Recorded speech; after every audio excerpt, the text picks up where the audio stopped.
really, really powerful stories, and also to the people who shared their stories in the chat. I want to start by saying that we really want to learn from your experiences and really want to be informed by your experiences. So thank you for sharing that. And I would love if you got time or interest and you'd like to inform this work more, we'd love to hear from you and love to be more informed by you. My name's Claire Ellis Smith. I'm an occupational therapist by background. I've had many years working in the NHS in dementia care, and I am now a senior lecturer in palliative care at King's College London. And my particular interest is palliative care for people with dementia, which is why I'm here. I'm going to present some work that we've been doing over a number of years now. So I'm going to share that with you, and work that we're currently doing to develop this work, more particularly for family carers, to support family carers. So apologies, I think you probably all know this already, but it's worth reiterating that we know dementia is progressive and terminal. It's already been said today. It's the 7th leading cause of death worldwide, and the leading cause of death in the UK. And importantly, it's recognised as one of the leading causes of serious health-related suffering. So we know that people with dementia live and die with suffering. And dementia is one of the leading causes of disability and dependency. With all that negativity, though, it's also important to recognise that people can live very well with dementia, and that with the right care and support, they can have very active and fulfilled lives and engage in meaningful activities. Even going into kind of the more advanced stages. But the huge inequities of care, which has already been discussed today, and we know that some groups are particularly underserved and have particularly poorer outcomes in care. Again, you know this, but worth reiterating, what is palliative care? I think firstly, and it's a person-centered approach. It really aims to address what matters to the person, and to pick up on Howard's points, have discussions about people's choices in terms of their care. It's holistic. It means that not just physical symptoms are addressed, but there's a holistic assessment of all care needs, including emotional, social, spiritual care needs, to improve quality of life and comforts. And importantly, it should start from diagnosis to end of life. And again, as Howard said, it doesn't have to be seeing a specialist palliative care clinician every couple of weeks from the outset, but that actually it starts with conversations at diagnosis, and throughout the trajectory, there is a monitoring of need to make sure that people get the right care at the right time, or that the care is proactive, so that that when needs are identified, care can be provided. But how do we do this? We actually know that people with dementia often get diagnosed, they get discharged to GPs. GPs have huge numbers in their cases. They can't monitor individuals over time. There's a huge gap in care, or there are multiple services going on, and they're often working in conflict or in a disjointed way, which means that care is not person-centered, it's not joined up, it's not coordinated, it's not holistic. And actually, those systems are not working to provide good care for people with dementia. So based on that background, we developed, we looked at person-centered outcome measures to identify how person-centered outcome measures may support care provision for people with dementia. So a person-centered outcome measure is a self or proxy, and by what I mean a proxy is somebody who knows the person really well. So an individual with dementia or somebody who knows them well completes a measure about the person's well-being or health status, and preferably it's a holistic measure, so it incorporates everything that might be affecting the individual, whether it's physical health, emotional well-being, spiritual well-being, social well-being. It takes the form of a brief questionnaire, so a measure sounds difficult. It's not. It's a brief and easy questionnaire that asks about things that may affect the individual. It identifies what priorities there are for treatment and care. And importantly, it detects change. So it can detect where changes may be starting to ensure that treatment is provided quickly, But also importantly, if treatment or care is changed or provided, it can detect to see whether that treatment and care is working or whether the care needs to be changed. And there's really good evidence, both in palliative care and kind of in wider health disciplines, that if we use person-centered outcome measures, it can enable more rapid treatment and improve comfort and quality of life. So a number of years ago, we did a whole lot of work to find out what person-centered outcome measures there were for people with dementia, and actually found out there were very few that could be used in routine care. So we developed one. We developed the Integrated Palliative Care Outcome Scale for Dementia. And that's what it looks like. It's a brief questionnaire. It starts by asking what are the person's main concerns over the past week. So what are their main concerns? And then also ask an open question about what the families or other people close to them, what their main concerns are. It goes on to say, ask how a person has been affected by a possible symptom and concern. This is important. We don't say how a person whether a person has or has not got a symptom, but how much it's affecting them. And this is because we really want to understand whether this is having an impact on their lives. So, for example, people may have poor mobility, but that may not bother them very much. But the fact that they are very socially isolated may be causing a huge amount of distress and affecting them a great deal more. And we went on to do a lot of work once we developed it, and we worked very closely with practitioners and family carers to develop the IPOS-DEM to understand what was important to be included and how it should be used. And then we did quite a lot of work in understanding how it could be used.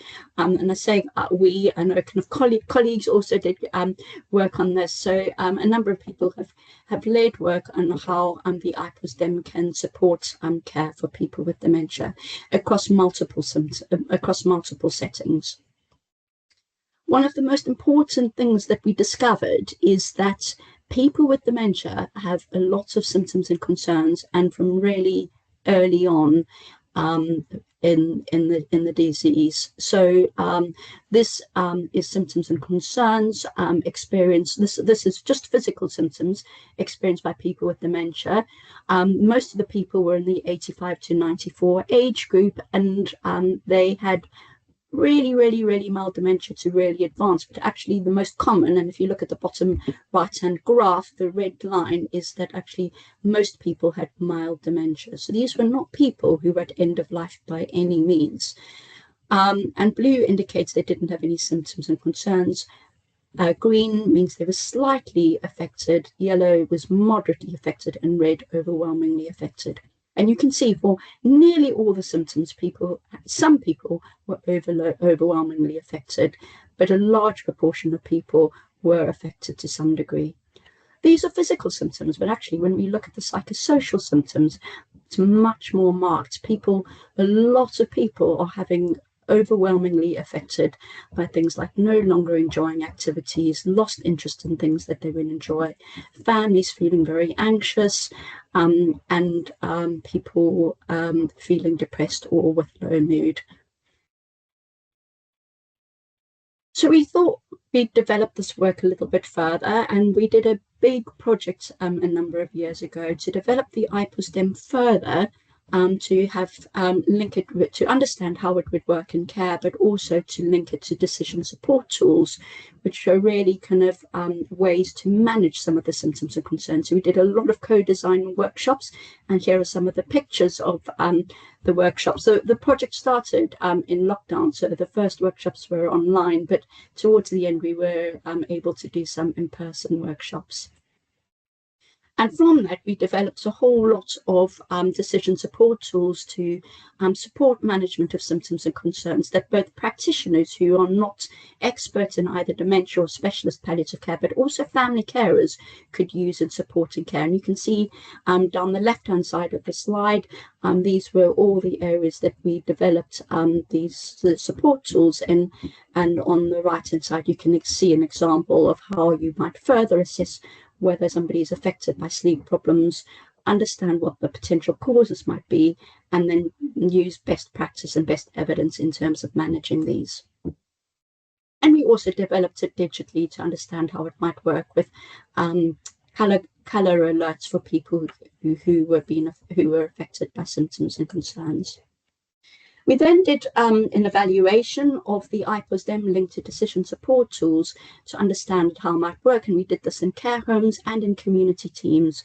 And what we found is that using IPOS-DEM between practitioners, people with dementia, and family carers is a really, really powerful tool, because it generates conversation, and it generates conversation and understanding what is really important to the person. So it understands what are the priorities of the person with dementia and family carer, and it gets practitioners to know the person better, and know their wishes and concerns, and it also supports holistic assessments. And family carers told us that it really empowered them in terms of managing symptoms and concerns. On the right-hand side, you can also see that kind of practitioners felt that it supported their knowledge, actually just using the tools, and they gave them training and supported some of the care processes. And here are a few examples. I'm not going to read them through all of them, but just in terms of empowering learning, this family carer said, now this way you can identify what's up and what might be happening and how you can maybe deal with it. And then another family carer saying, by using this tool, it gives you guidance, if you like, on which way and how to approach and prioritize what's supposed to be done. And then in terms of improving communication, a family member saying, I think it's quite nice to be included, to have a collective discussion is more reassuring to have somebody there with us. So the work we're doing now, which we're really grateful to be supported by the Empower Network, is developing a specific family carer version, because the findings from that study were really powerful in how it can empower family carers. And now we really want to understand how family carers can use it in their day-to-day care provision of people with dementia.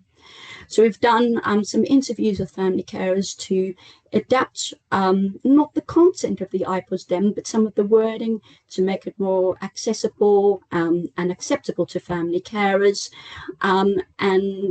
We've made some changes to the IPOS-DEM as a result of that. And some of them are really small, but I think very important. So instead of using the word depression, we're now using low mood, which family carers told us they found easier to understand, and it was a less diagnostic term.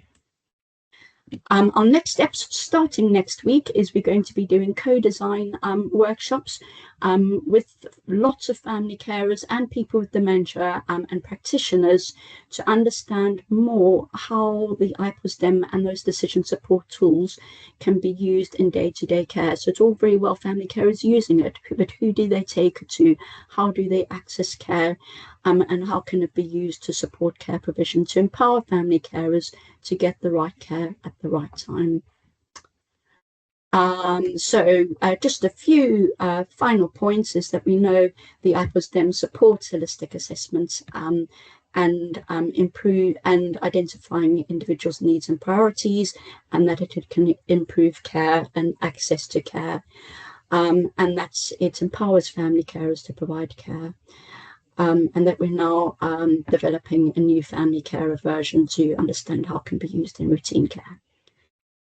Few acknowledgements, thank you, and I will stop sharing my screen. I can take questions now or later. I don't know what the plan is with that.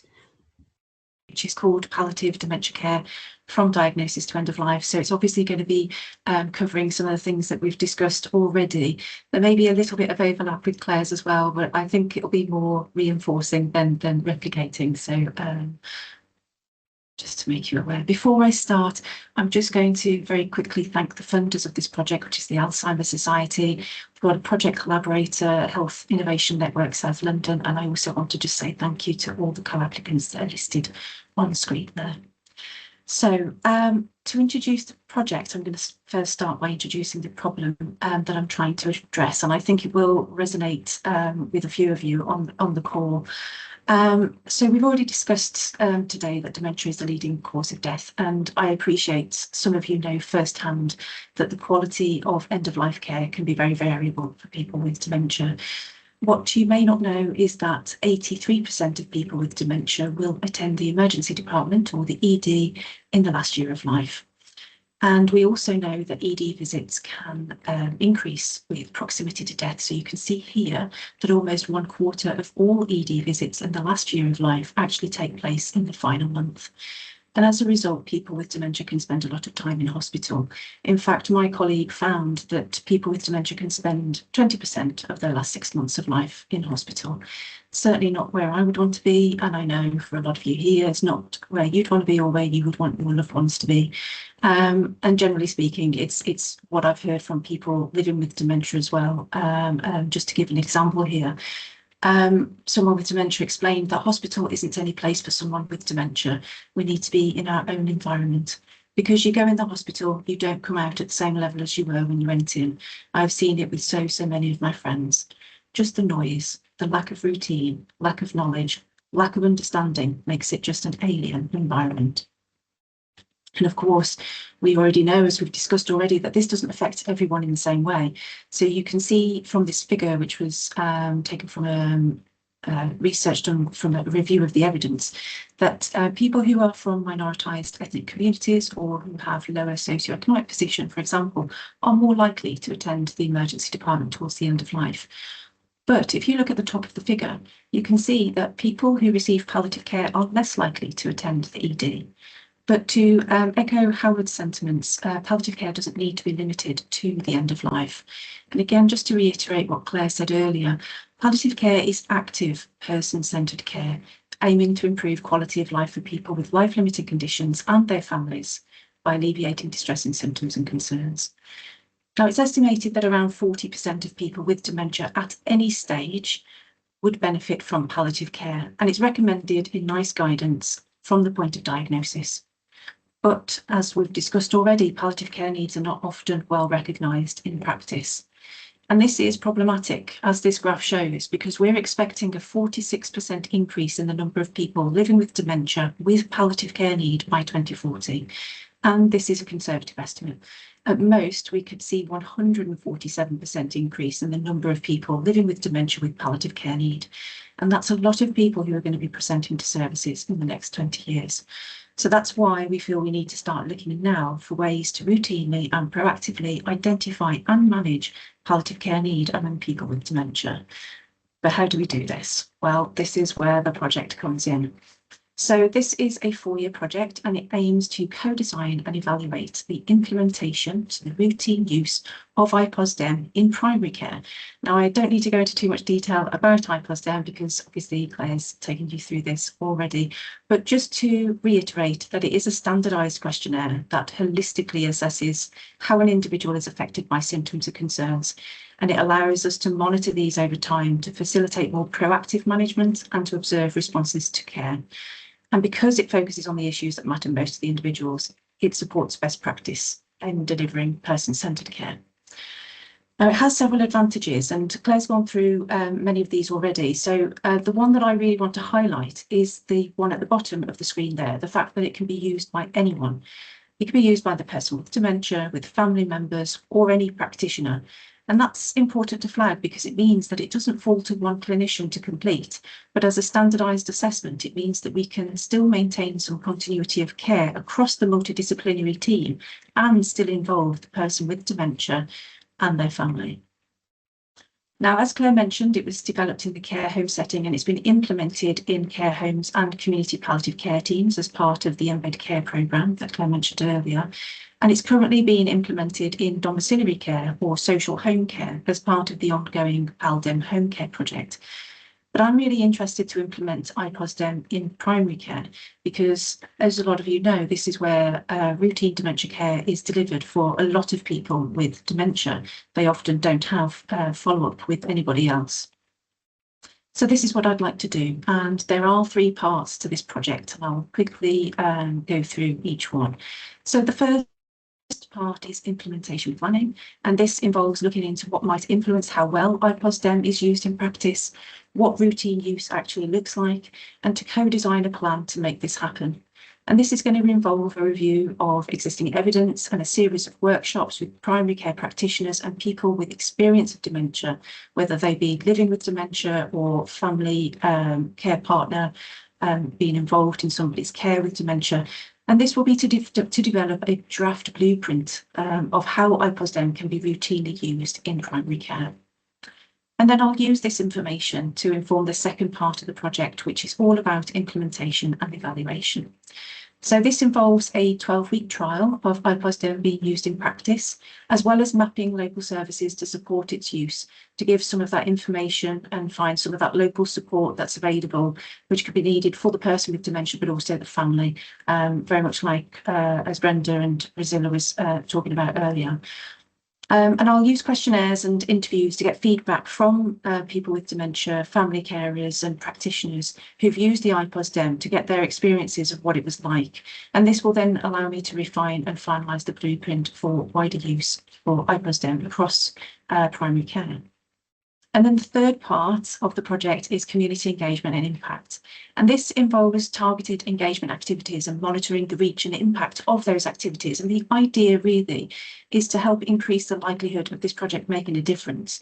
So what I'm aiming to do is to try and increase awareness of dementia as a life-limited condition and the utility of a palliative care approach to improve routine person-centred care for people with dementia from diagnosis to end of life. And all three work streams will benefit from the advice and oversight of a lived expert and primary care advisory board, which will meet regularly throughout the 4 years. So that's the project. But what difference could it make? Why am I doing it? Well, I think it has potential to improve the quality of care received from diagnosis to end of life, because ordinarily, as we've discussed, people with dementia can often struggle to access timely and responsive care in the community. This is something that I found from speaking to people affected by dementia from my PhD, and I'll give you a few examples which I think might resonate with some of you. So one current care partner explained to me the whole support for people with dementia. It's much like, I suppose you could argue, it's not a pull system, it's a push system. You have to get very pushy. And another care partner said, I had 8 phone call conversations expressing why I want the GP to come and see my dad. If this was another illness, if I was saying, look, my dad's passing blood, they'd be there. And finally, a person with dementia explained to me, if I have any changes, and I've noticed a few changes, I don't have a consultant I can get in touch with. Somebody who has cancer, there's a clear pathway to go on, but with dementia, there's nothing at all.